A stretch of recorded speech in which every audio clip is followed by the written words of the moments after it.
How did the new TFSA rules affect contribution room for younger Canadians?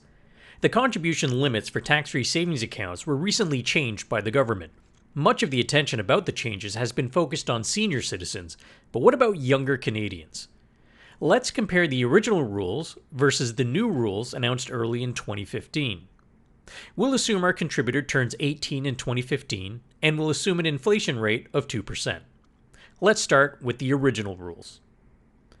The original rules stated that $5,000 per year in contribution room would be generated every year. This would increase with inflation in $500 increments. The first $500 increase occurred in 2013, the fifth year of the program.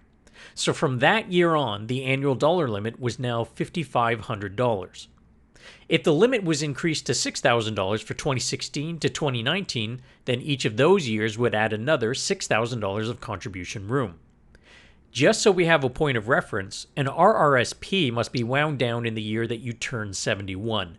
So let's take a look at the lifetime TFSA contribution room generated to that same point, to age 71, which would be the year 2068. With the initial rules, the total room generated based on a 2% inflation rate would be $547,000. Now, let's look at the new rules announced in early 2015.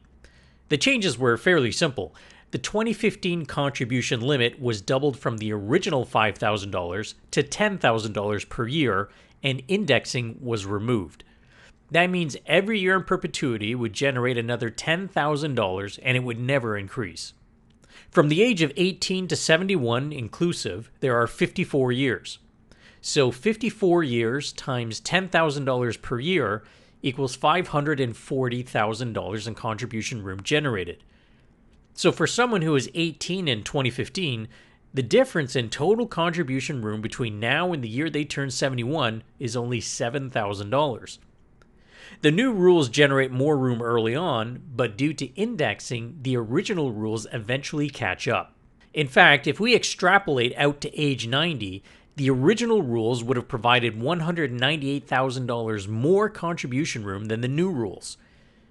Keep in mind that under either scenario, it's almost a given that changes would be made many times between now and the year 2087, the year an 18-year-old today would turn 90.